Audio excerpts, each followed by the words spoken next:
Welcome. We're going straight into it. All the drama is beginning to unfold. Chapter 17. A week passed, and no news arrived at Mr. Rochester. 10 days, and still he did not come. Mrs. Fairfax said she should not be surprised if he were to go straight from the Leas to London, and thence to the Continent, and not show his face again at Thornfield for a year to come. He had not unfrequently quitted it in a manner quite as abrupt and unexpected. When I heard this, I was beginning to feel a strange chill and failing at the heart. I was actually permitting myself to experience a sickening sense of disappointment. But rallying my wits and recollecting my principles, I at once called my sensations to order, and it was wonderful how I got over the temporary blunder, how I cleared up the mistake of supposing Mr. Rochester's movements a matter in which I had any cause to take a vital interest. Not that I humbled myself by a slavish notion of inferiority. On the contrary, I just said, "You have nothing to do with the master of Thornfield, further than to receive the salary he gives you for teaching his protege, and to be grateful for such respectful and kind treatment as, if do your duty, you have a right to expect at his hands. Be sure that is the only tie he seriously acknowledges between you and him, so don't make him the object of your fine feelings, your raptures, agonies, and so forth. He is not of your order. Keep to your caste, and be too self-respecting to lavish the love of the whole heart, soul, and strength, where such a gift is not wanted, and would be despised." I went on with my day's business tranquilly, but ever and anon vague suggestions kept wandering across my brain of reasons why I should quit Thornfield, and I kept involuntarily framing advertisements and pondering conjectures about new situations. These thoughts I did not think check. They might germinate and bear fruit if they could. Mr. Rochester had been absent upwards of a fortnight, when the post brought Mrs. Fairfax a letter. "It is from the master," said she, as she looked at the direction. "Now, I suppose we shall know whether we are to expect his return or not." And while she broke the seal and perused the document, I went on taking my coffee. We were at breakfast. It was hot, and I attributed to that circumstance a fiery glow which suddenly rose to my face. Why my hand shook, and why I involuntarily spilt half the contents of my cup into my saucer, I did not choose to consider. "Well, I sometimes think we are too quiet, but we run a chance of being busy enough for a while at least," said Mrs. Fairfax, still holding the note before her spectacles. Ere I permitted myself to request an explanation, I tied the string of Adele's pinafore, which happened to be loose. Having helped her also to another bun and refilled her mug with milk, I said nonchalantly, "Mr. Rochester is not likely to return soon, I suppose?" "Indeed he is. In 3 days, he says. That will be next Thursday, and not alone either. I don't know how many of the fine people of the Leas are coming with him. He sends directions for all the best bedrooms to be prepared, and the library and the drawing-rooms are to be cleaned out. I am to get more kitchen hands from the George Inn at Millcote, and from wherever else I can, and the ladies will bring their maids, and the gentlemen their valets, so we shall have a full house of it." And Mrs. Fairfax swallowed her breakfast and hastened away to commence operations. The 3 days were, as she had foretold, busy enough. I had thought all the rooms at Thornfield beautifully clean and well arranged, but it appears I was mistaken. 3 women were got to help, and such scrubbing, such brushing, and such washing of paint and beating of carpets, such taking down and putting up of pictures, such polishing of mirrors and lustres, such lighting of fires in bedrooms, such airing of sheets and feather-beds on hearths, I never beheld, either before or since. Adele ran quite wild in the midst of it. The preparations for company and the prospect of their arrival seemed to throw her into ecstasies. She would have Sophie to look all over her toilettes, as she called frocks, to furbish up any that were passé, and to air and arrange the new. For herself, she did nothing but caper about in the front chambers, jump on and off the bedsteads, and lie on the mattresses and piled up bolsters and pillows before the enormous fires roared in the chimneys. From school duties she was exonerated. Mrs. Fairfax had pressed me into her service, and I was all day in the storeroom, helping, or hindering, her and the cook, learning to make custards and cheesecakes and French pastry and truss game and garnished dessert dishes. The party were expected to arrive on Thursday afternoon in time for dinner at 6. During the intervening period I had no time to nurse chimeras, and I believe I was as active and gay as anybody, Adele excepted. Still, now and then I received a damping check to my cheerfulness, and was, in spite of myself, thrown back on the region of doubts and portents and dark conjectures. This was when I chanced to see the 3rd-story staircase door, which of late had always been kept locked, open slowly, and give passage to the form of Grace Poole in prim cap, white apron, and handkerchief. When I watched her glide along the gallery, her quiet tread muffled in list slipper, when I saw her look into the bustling, topsy-turvy bedrooms, just say a word, perhaps, to the charwoman about the proper way to polish a grate, or clean a marble mantelpiece, or take stains from the papered walls, and then pass on. She would thus descend to the kitchen once a day, eat her dinner, smoke a moderate pipe on the hearth, and go back, carrying her pot of porter with her, for her private solace in her own gloomy upper haunt. Only 1 hour in the 24 did she pass with her fellow servants below. All the rest of her time was spent in some low, ceiled, oak chamber of the 2nd story. There she sat and sewed, and probably laughed drearily to herself, as companionless as a prisoner in his dungeon. The strangest thing of all was, not that a soul was in the house, except me, noticed her habits, or seemed to marvel at them. No one discussed her position or employment. No one pitied her solitude or isolation. I once, indeed, overheard part of the dialogue between Leah and one of the charwomen, of which Grace formed the subject. Leah had been saying something I had not caught, and the charwoman remarked, "She gets good wages, I guess." "Yes," said Leah, "and I wish I had as good. Not that mine are to complain of. There's no stinginess at Thornfield, but they're often not 1/5 of the sum Mrs. Poole receives, and she is laying by. She goes every quarter to the bank at Millcote. I should not wonder but she has saved enough to keep her independent if she liked to leave, but I suppose she's got used to the place, and then she's not 40 yet, and strong and able for anything. It is too soon for her to give up business." "She is a good hand, I dare say," said the charwoman. "Ah, she understands what she has to do. Nobody better," rejoined Leah significantly. "And it is not everyone who could fill her shoes, not for all the money she gets." "That is not," was the reply. "I wonder whether the master—" The charwoman was going on, but here Leah turned and perceived me, and she instantly gave her companion a nudge. "Doesn't she know?" I heard the woman whisper. Leah shook her head, and the conversation was, of course, dropped.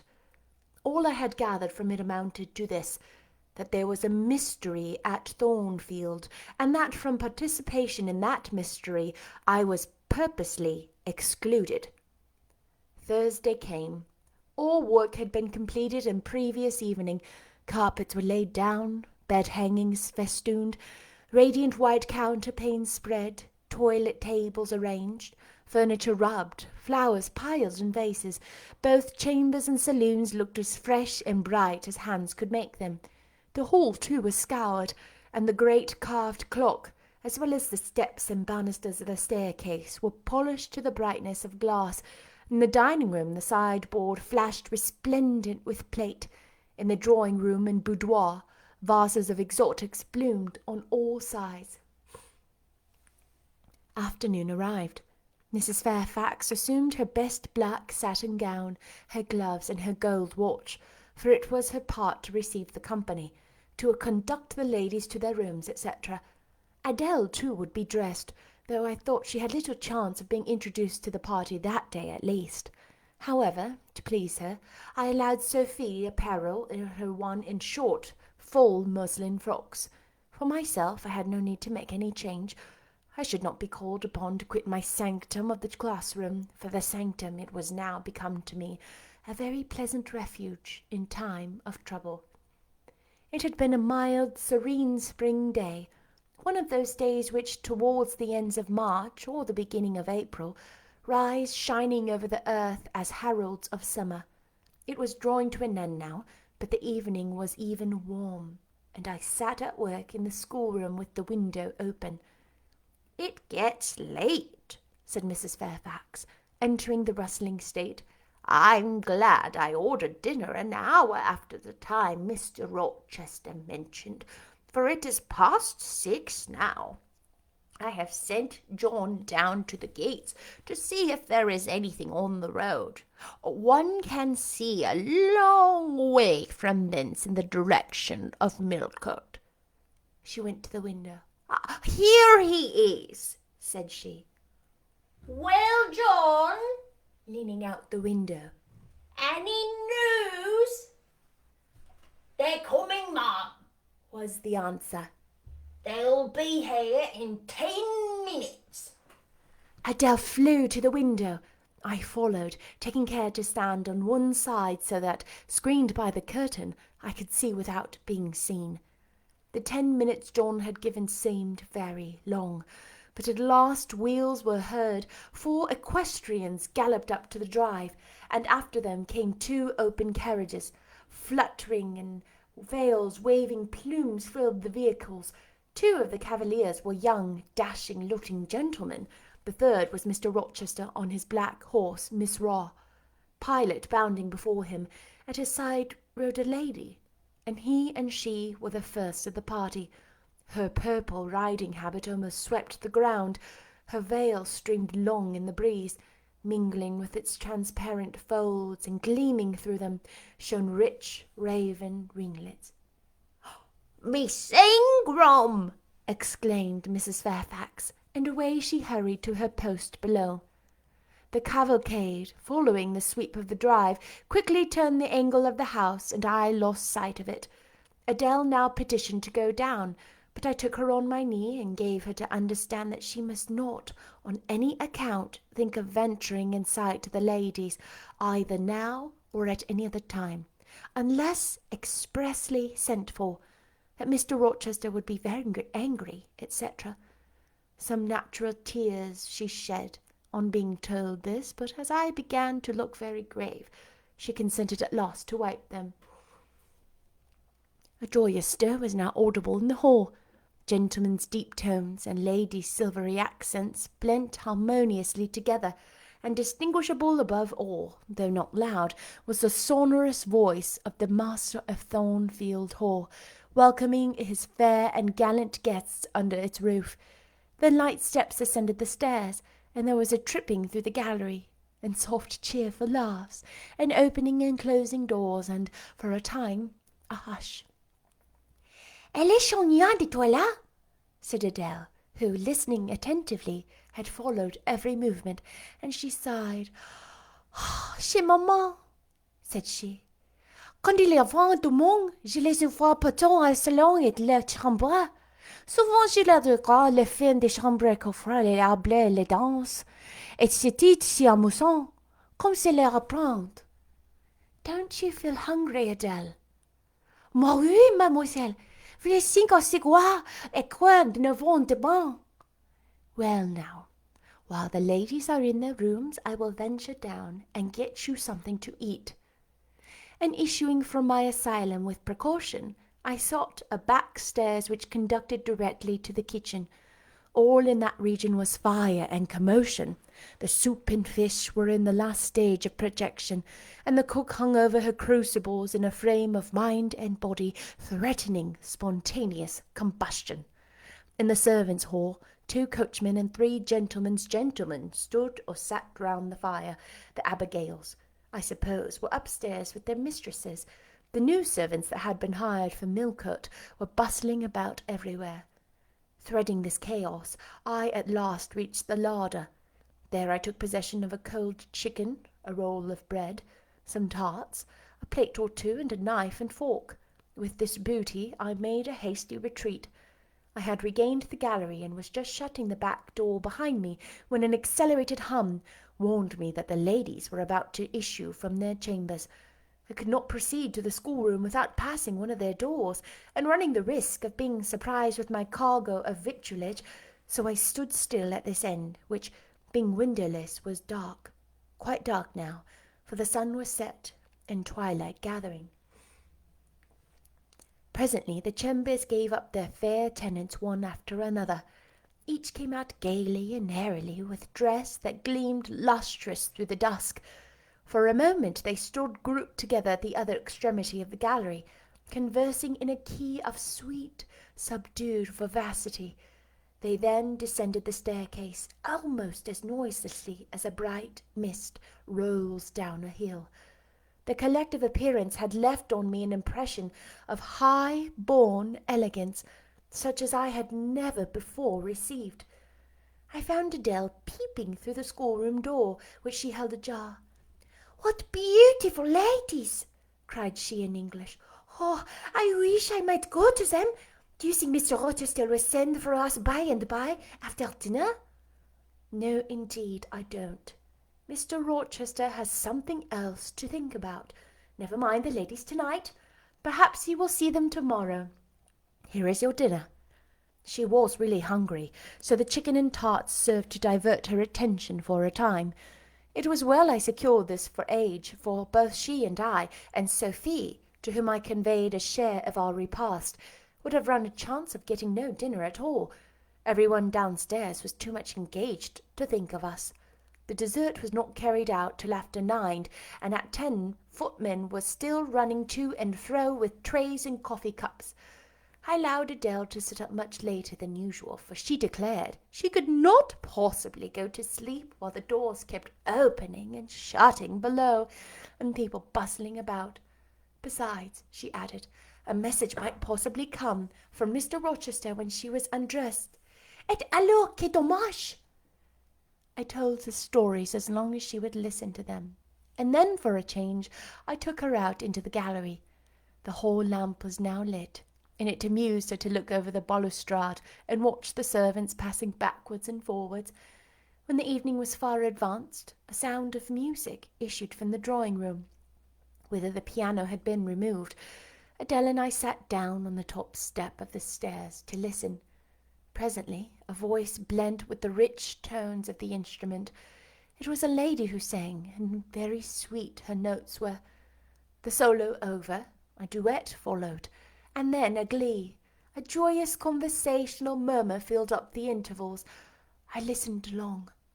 Suddenly I discovered that my ear was wholly intent on analyzing the mingled sounds and trying to discriminate amidst the confusion of accents those of Mr. Rochester.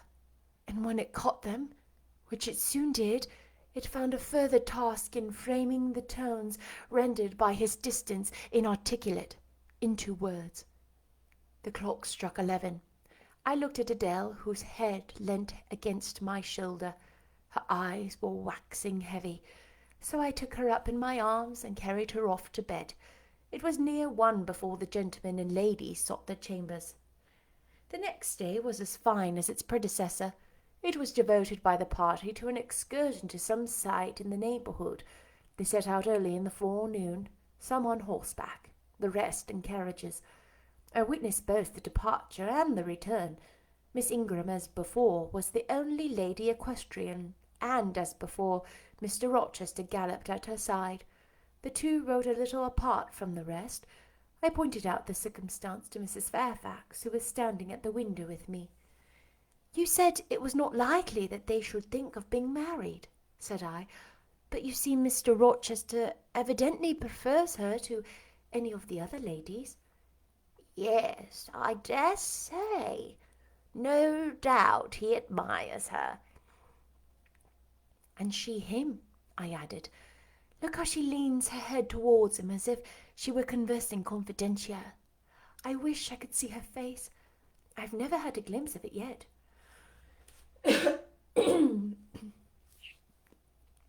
"You will see her this evening," answered Mrs. Fairfax.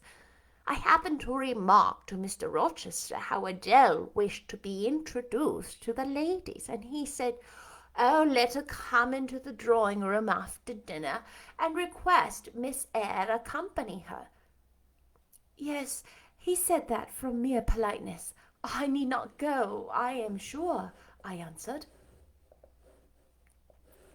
"Well, I observed to him that you were unused to company.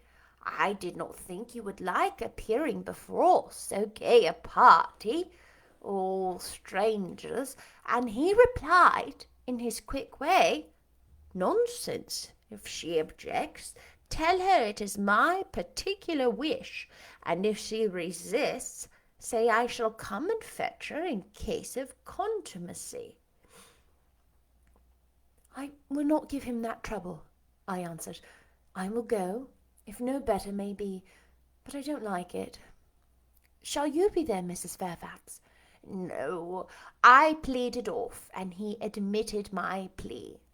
I'll tell you how to manage so as to avoid the embarrassment of making a formal entrance, which is the most disagreeable part of the business. You must go into the drawing-room while it is empty, before the ladies leave the dinner-table. Choose your seat in any quiet nook you like. You need not stay long after the gentlemen come in, unless you please. Just let Mr. Rochester see you are there, and then slip away. Nobody will notice you." "Will these people remain long, do you think?" "Perhaps 2 or 3 weeks. Certainly not more. After the Easter recess, Sir George Lynn, who was lately elected member for Millcote, will have to go up to town and take his seat. I dare say Mr. Rochester will accompany him. It surprises me that he has already made so protracted a stay at Thornfield." It was with some trepidation that I perceived the hour approach when I was to repair with my charge to the drawing-room. Adele had been in a state of ecstasy all day, after hearing she was to be presented to the ladies in the evening, and it was not till Sophie commenced the operation of dressing her that she sobered down. Then the importance of the process quickly steadied her. By the time she had her curls arranged in well-smoothed dropping clusters, her pink satin frock put on, her long sash tied, and her lace mittens adjusted, she looked as grave as any judge. No need to warn her not to disarrange her attire. When she was dressed, she sat demurely down in her little chair, taking care previously to lift up the satin skirt for fear she could crease it, and assured me she would not stir thence till I was ready. This I quickly was. My best dress, the silver grey one purchased for Miss Temple's wedding, and never worn since, was soon put on. My hair was soon smooth. My sole ornament, the pearl brooch, soon assumed. We descended. Fortunately, there was another entrance to the drawing-room than that through the saloon, where they were all seated at dinner. We found the apartment vacant, a large fire burning silently on the marble hearth, and wax candles shining in bright solitude amid the exquisite flowers with which the tables were adorned.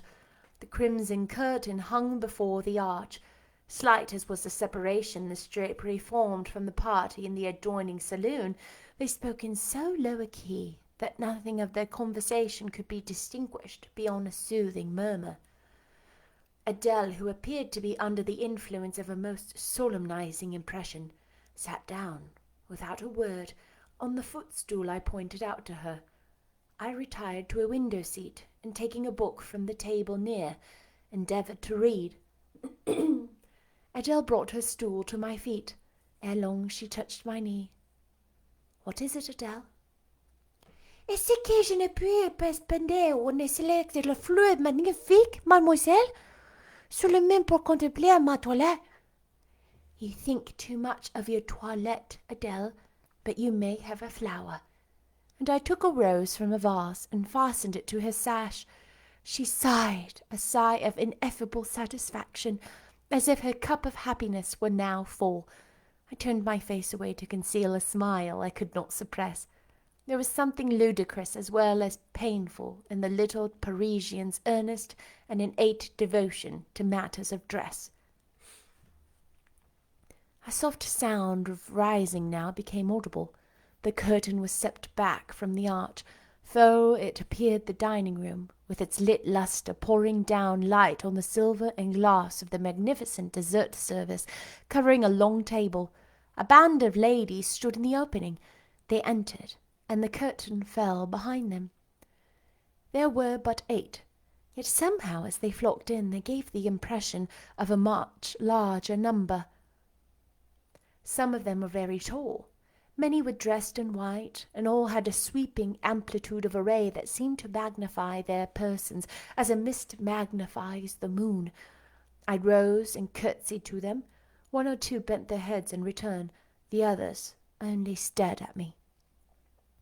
They dispersed about the room, reminding me by the lightness and buoyancy of their movements of a flock of white plumy birds. Some of them threw themselves in half-reclining positions on the sofas and ottomans. Some bent over the tables and examined the flowers and books. The rest gathered in a group round the fire. All talked in a low but clear tone which seemed habitual to them. I knew their names afterwards, and many as well mentioned them now. First there was Mrs. Eshton and her 2 daughters. She had evidently been a handsome woman, and was well preserved still. Of her daughters, the eldest, Amy, was rather little, naive and childlike in face and manner, and piquant in form. Her white muslin dress and blue sash became her well. The second, Louisa, was taller and more elegant in figure, with a very pretty face. Of that order the French term minois chiffon. Both sisters were fair as lilies. Lady Lynn was a large and stout personage of about 40, very erect, very haughty-looking, richly dressed in a satin robe of changeful sheen.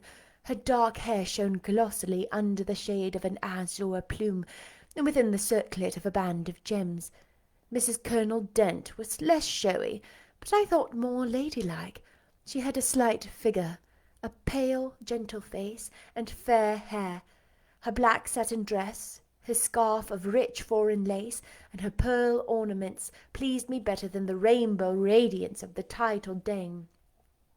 But the 3 most distinguished, partly perhaps because the tallest figures of the band, were the Dowager Lady Ingram and her daughters, Blanche and Mary. They were all 3 of the loftiest stature of women. The Dowager might be between 40 and 50. Her shape was still fine. Her hair, by candlelight at least, still black. Her teeth, too, were still apparently perfect. Most people would have termed her a splendid woman of her age, and so she was, no doubt, physically speaking. But then there was an expression of almost insupportable haughtiness in her bearing and countenance. She had Roman features and a double chin, disappearing into a throat like a pillar. These features appeared to me not only inflated and darkened, but even furrowed with pride, and the chin was sustained by the same principle in a position of almost preternatural erectness. She had likewise a fierce and hard eye. It reminded me of Mrs. Reed's. She mouthed her words in speaking. Her voice was deep. its inflections very pompous, very dogmatical, very intolerable, in short. A crimson velvet robe and a shawl turban of some gold-wrought Indian fabric invested her, I suppose she thought, with a truly imperial dignity. Blanche and Mary were of equal stature, straight and tall as poplars. Mary was too slim for her height, but Blanche was moulded like a Dian. I regarded her, of course, with special interest, for I wished to see whether her appearance accorded with Mrs. Fairfax's description. Secondly, whether it at all resembled the fancy miniature I had painted of her. And thirdly, it will out, whether it was such as I should fancy likely to suit Mr. Rochester's taste. As far as person went, she answered point for point, both to my picture and Mrs. Fairfax's description. The noble bust, the sloping shoulders, the graceful neck, the dark eyes and black ringlets were all there. But her face? Her face was like her mother's, a youthful, unfurrowed likeness, the same low brow, the same high features, the same pride. It was not, however, so saturnine as pride. She laughed continually. Her laugh was satirical, and so was the habitual expression of her arched and haughty lip. Genius is said to be self-conscious. I cannot tell whether Miss Ingram was a genius, but she was self-conscious, remarkably self-conscious indeed. She entered into a discourse on botany with the gentle Mrs. Dent. It seemed Mrs. Dent had not studied the science, though, as she said, she liked flowers, especially wild ones. Miss Ingram had, and she ran over its vocabulary with an air. I presently perceived she was what is vernacularly termed trailing Mrs. Dent, that is, playing on her ignorance. That trail might be clever, but it was decidedly not good-natured. She played. Her execution was brilliant. She sang. Her voice was fine. She talked French apart to her mamma, and she talked it well, with fluency and with a good accent. Mary had a milder and more open countenance than Blanche, softer features too, and a skin some shades fairer. Miss Ingram was dark as a Spaniard, but Mary was deficient in life. Her face lacked expression, her eye lustre. She had nothing to say, and having once taken her seat, remained fixed like a statue in its niche. The sisters were both attired in spotless white. And did I now think Miss Ingram such a choice as Mr. Rochester would likely to make? I could not tell. I did not know his taste in female beauty. If he liked the majestic, she was the very type of majesty. Then she was accomplished, sprightly. Most gentlemen would admire her, I thought, and that he did admire her, I already seemed to have obtained proof. To remove the last shade of doubt, it remained but to see them together. You are not to suppose, reader, that Adele has all his time been sitting motionless on the stool at my feet. No. When the ladies entered, she rose, advanced to meet them, made a stately reverence, and said with gravity, "Bonjour, madame." And Miss Ingram had looked down at her with a mocking air, and exclaimed, "Oh, what a little puppet!" Lady Lynn had remarked, "It is Mr. Rochester's ward, I suppose, the little French girl he was speaking of." Mrs. Dent had kindly taken her hand and given her a kiss. Amy and Louisa Eshton had cried out simultaneously, "What a love of a child!" And then they had called her to a sofa, where she now sat, ensconced between them, chattering alternately in French and broken English, absorbing not only the young ladies' attention, but that of Mrs. Eshton and Lady Lynn, and getting spoiled to her heart's content. At last coffee was brought in, and the gentlemen were summoned. I sit in the shade, if any shade there be in this brilliantly lit apartment. The window curtain half hides me. Again the arch yawns. They come. The collective appearance of the gentlemen, like that of the ladies, is very imposing. They are all costumed in black. Most of them are tall, some young. Henry and Frederick Lynn are very dashing sparks indeed, and Colonel Dent is a fine, soldierly man. Mr. Eshton, the magistrate of the district, is gentlemanlike. His hair is quite white, his eyebrows and whiskers still dark, which gives him something of the appearance of a Père Noble de Théâtre. Lord Ingram, like his sisters, is very tall. Like them also, he is handsome, but he shares Mary's apathetic and listless look. He seems to have more length of limb than vivacity of blood or vigour of brain. And where is Mr. Rochester? He comes in at last. I'm not looking at the arch, yet I see him enter. I try to concentrate my attention on those netting needles, on the meshes of the purse that I am forming. I wish to think only of the work I have in my hands, to see only the silver beads and silk threads that lie in my lap, whereas I distinctly behold his figure, and I inevitably recall the moment when I last saw it, just after I had rendered him what he deemed an essential service, and he, holding my hand and looking down at my face, surveyed me with eyes that revealed a heart full and eager to overflow, in whose emotions I had a part. How near had I approached him at that moment? What had occurred since, calculated to change his and my relative positions? Yet now, how distant, how far estranged we were! So far estranged that I did not expect him to come and speak to me. I did not wonder when, looking at me, he took a seat at the other side of the room and began conversing with some of the ladies. No sooner did I see that his attention was riveted on them, and that I might gaze without being observed, than my eyes were drawn involuntarily to his face. I could not keep their lids under control. They would rise, and the irids would fix on him.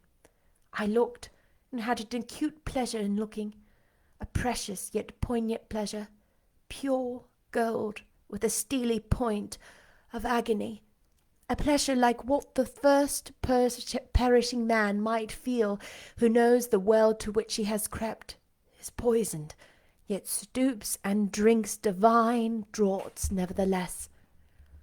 Most true is that beauty is in the eye of the gazer.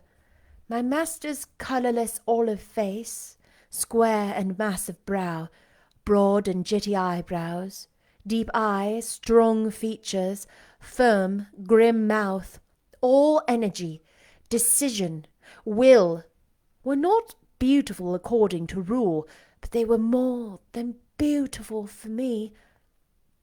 They were full of an interest, an influence that quite mastered me, that took my feelings from my power and fettered them in his. I had not intended to love him. The reader knows I had wrought hard to extirpate from my soul the germs of love there detected, and now, at the first renewed view of him, they spontaneously arrived, green and strong. He made me love him without looking at me. I compared him with his guests. What was the gallant grace of the Lynns, the languid elegance of Lord Ingram, even the military distinction of Colonel Dent, contrasted with his look of native pith and genuine power? I had no sympathy in their appearance, their expression, yet I could imagine that most observers would call them attractive, handsome, imposing, while they would pronounce Mr. Rochester at once harsh-featured and melancholy-looking. I saw them laugh and smile. It was nothing. The light of the candles had so much soul in it as their smile, the tinkle of the bell as much significance as their laugh. I saw Mr. Rochester smile. His stern features softened. His eye grew both brilliant and gentle, its ray both searching and sweet. He was talking at the moment to Louisa and Amy Eshton. I wanted to see them receive him with calm that looked which seemed to me so penetrating. I expected their eyes to fall, the colour to rise under it, yet I was glad when I found they were in no sense moved. He is not to them what he is to me, I thought. He is not of their kind. I believe he is of my kind. I am sure he is. I feel akin to him. I understand the language of his countenance and movements. Though rank and wealth sever us widely, I have something in my brain and heart in my blood and nerves that assimilates me mentally to him. Did I say a few days since that I had nothing to do with him but to receive my salary at his hands? Did I forbid myself to think of him in any other light than as a paymaster? Blasphemy against nature. Every good, true, and vigorous feeling I have gathers impulsively around him. I know I must conceal my sentiments. I must smother hope. I must remember that he cannot care much for me. For when I say that I am of his kind, I do not mean that I have his force to influence and his spell to attract. I mean only that I have certain tastes and feelings in common with him. I must then repeat continually that we are forever sundered, and yet, while I breathe and think, I must love him. Coffee is handed. The ladies, since the gentlemen entered, have become lively as larks. Conversation waxes brisk and merry. Colonel Dent and Mr. Eshton argue on politics. Their wives listen. The two browed dowagers, Lady Lynn and Lady Ingram, confabulate together. Sir George, whom by the by I forgot to mention, a very big and very fresh-looking country gentleman, stands before their sofa, coffee-cup in hand, and occasionally puts in a word. Mr. Frederick Lynn has taken a seat beside Mary Ingram, and is showing her the engravings of a splendid volume. She looks, smiles now and then, but apparently says little. The tall and phlegmatic Lord Ingram leans with folded arms on the chair back of the little and lively Amy Eshton. She glances up at him, and chatters like a wren. She likes him better than she does Mr. Rochester. Henry Lynn has taken possession of an ottoman at the feet of Louisa. Adele shares it with him. He is trying to talk French with her, and Louisa laughs at his blunders. With whom will Blanche Ingram pair? She is standing alone at the table, bending gracefully over an album. She seems waiting to be sought, but she will not wait too long. She herself selects a mate. Mr. Rochester, having quitted the Eshtons, stands on the hearth as solitary as she stands by the table. She confronts him, taking her station at the opposite side of the mantelpiece. "Mr. Rochester, I thought you were not fond of children." "Nor am I." "Then what induced you to take charge of such a little doll as that?" Pointing to Adele. "Where did you pick her up?" "I did not pick her up. She was left on my hands." "You should have sent her to school." "I could not afford it. Schools are so dear." "Why, I suppose you have a governess for her?" "I saw a person with her just now. Is she gone?" "Oh, no. There she is still, behind the window curtain. You pay her, of course. I should think it quite as expensive, more so, for you have them both to keep in addition." I feared, or should I say hoped, the allusion to me would make Mr. Rochester glance my way, but I involuntarily shrank farther into the shade, but he never turned his eyes. "I have not considered the subject," he said indifferently, looking straight before him. "No, you men never do consider economy and common sense. You should hear mamma on the chapter of governesses. Mary and I have had, I should think, a dozen at least in our day, half of them detestable and the rest ridiculous, and all incumby. Were they not, mamma?" "Did you speak my own?" The young lady, thus claimed the dowager's special property, reiterated her question with an explanation.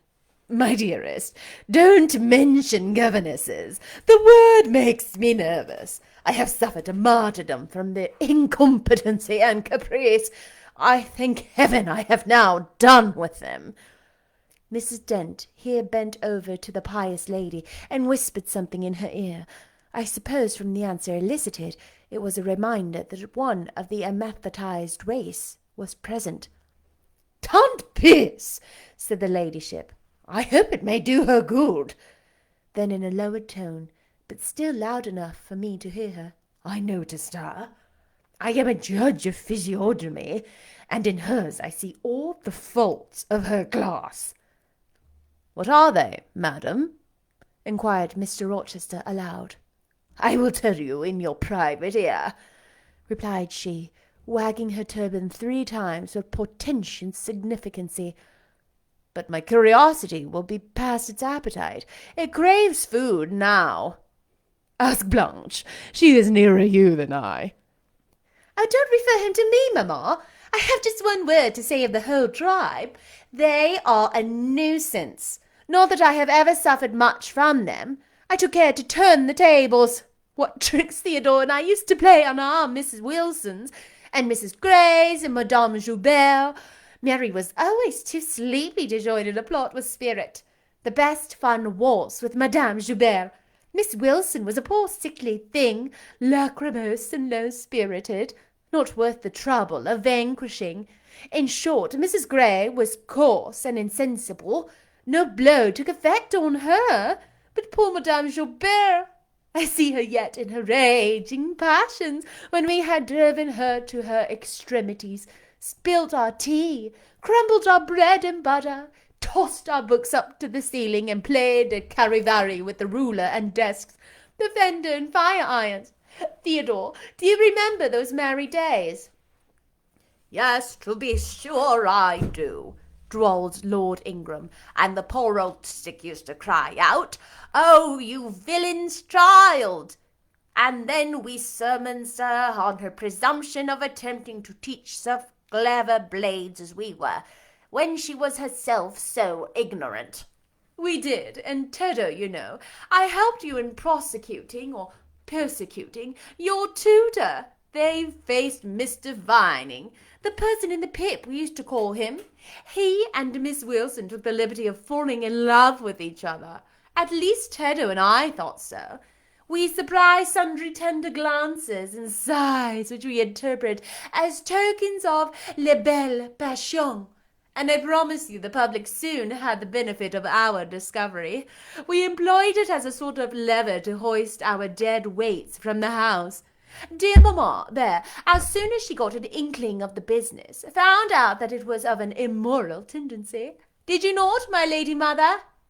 Certainly, my best, and I was quite right. Depend on that. There was 1,000 reasons why liaisons between governesses and tutors should never be tolerated a moment in any well-regulated house. Firstly, Oh, gracious mamma, spare us the enumeration. Arrest, we all know them. Danger of bad example to innocence of childhood, distractions and consequent neglect of duty on the part of the attached, mutual alliance and reliance, confidence thence resulting in insolence accompanying, mutiny and general blow-up. Am I right, Baroness Ingram, of Ingram Park? My lily flower, you are right now, as always. Then no more need to be said. Change the subject. Amy Eshton, not hearing or not heeding this dictum, joined in with her soft, infantine voice. Louisa and I used to quiz our governess too, but she was such a good creature. She would bear anything. Nothing put her out. She was never cross with us, was she, Louisa? No, she never was. We might do what we pleased, ransack her desk and her workbook, and turn her drawers inside out, and she was so good-natured, she would give us anything we asked for. I suppose now, said Miss Ingram, curling her lips sarcastically, we shall have an abstract of the memoirs of all the governesses extant, in order to revert such a visitation. I again move the introduction of a new topic. Mr. Rochester, do you second my notion? Madam, I support you on this point, as on every other. Then on me be the onus of bringing it forward. Signor Eduardo, are you in voice to-night? Donna Blanca, if you command it, I will be. And then, signor, I lay on you my sovereign behest to furbish up your lungs and other vocal organs, as they will be wanted on my royal service. Would you not be Rizzio of so divine a Mary? A fig for a Rizzio, cried she, tossing her head with all its curls as she moved to the piano.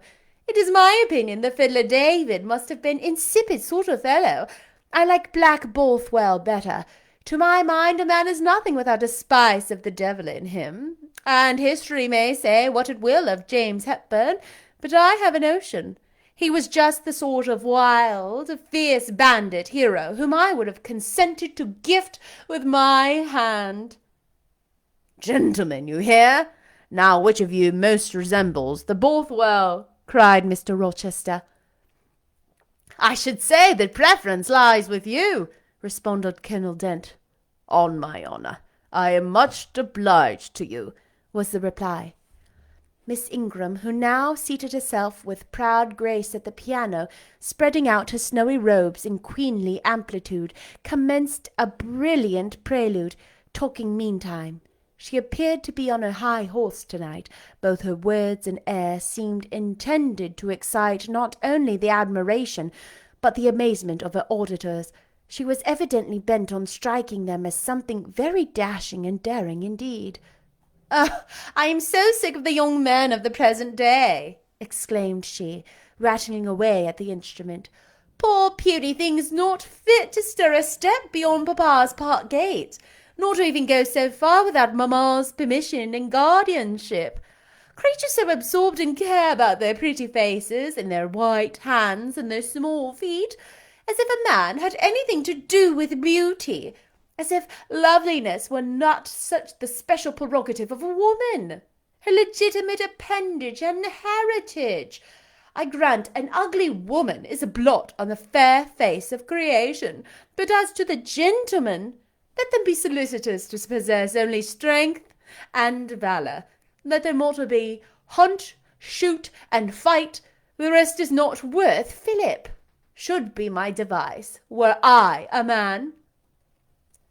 Whenever I marry," she continued after a pause which none interrupted, "I am resolved my husband shall not be a rival, but a foil to me. I will suffer no competitor near the throne. I shall exact an undivided homage. His devotion shall not be shared between me and the shape he sees in his mirror. Mr. Rochester, now sing, and I will play for you." "I am all obedience," was the response. "Here then is a corsair song. Know that I dote on corsairs, and for that reason sing it con spirito." Commands from Miss Ingram's lips would put spirit into a mug of milk and water. "Take care, then. If you don't please me, I will shame you by showing you how such things should be done." "That is offering a premium on incapacity. I shall now endeavour to fail." "Gardez-vous en bien. You err wilfully. I shall devise a proportionate punishment." Miss Ingram ought to be clement, for she has it in her power to inflict a chastisement beyond mortal endurance. "Ha! Explain," commanded the lady. "Pardon me, madam. No need of explanation. Your own fine sense must inform you that one of your frowns would be a sufficient substitute for capital punishment." "Sing," said she, and again touching the piano, she commenced an accompaniment in spirited style. Now is my time to slip away, thought I, but the tones that then severed the air attested me. Mrs. Fairfax had said Mr. Rochester possessed a fine voice.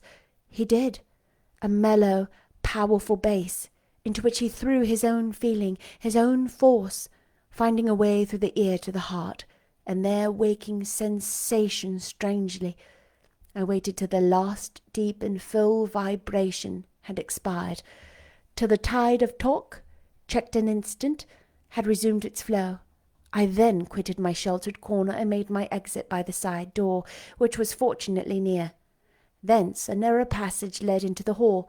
In crossing it, I perceived my sandal was loose. I stopped to tie it, kneeling down for that purpose on the mat at the foot of the staircase. I heard the dining-room door unclose. A gentleman came out. Rising hastily, I stood face to face with him. It was Mr. Rochester. "How do you do?" he asked. "I am very well, sir." "Why did you not come and speak to me in the room?" I thought I might have retorted the question on him who put it, but I would not take that freedom. I answered, "I did not wish to disturb you, as you seemed engaged, sir." "What have you been doing during my absence?" "Nothing particular. Teaching Adele as usual." "And getting a good deal paler than you were, as I saw at first sight. What is the matter?" "Nothing at all, sir." "Did you take any cold that night? You half drowned me." "No, not the least." "Return to the drawing-room. You are deserting too early." "I am tired, sir." He looked at me for a minute. "And a little depressed," he said. "What about? Tell me." "Nothing. Nothing, sir. I'm not depressed." "But I affirm that you are." "So much depressed that a few more words would bring tears to your eyes. Indeed, there they are now, shining and swimming, and a bead has slipped from the lash and fallen onto the flag. If I had time, and was not in mortal dread of some prating prig of my servant passing, I would know what all this means. Well, tonight I excuse you, but understand, so long as my visitors stay, I expect you to appear in the drawing-room every evening. It is my wish. Don't neglect it. Now go, and send Sophie for Adele. Good night, my—" He stopped, bit his lip, and abruptly left me. Holy cow. That was the end of chapter 17. And that was like the longest chapter in the history of the world. Y'all, that was almost an hour straight of reading. Holy goodness. Okay, that's by far the longest I've ever done. But the drama, the tension. Blanche Ingram is here, and Jane is watching her in Rochester, and they're like flirting. Flirt game's pretty strong. What's going on here? What do you think? I'll see you tomorrow for chapter 18. Bye.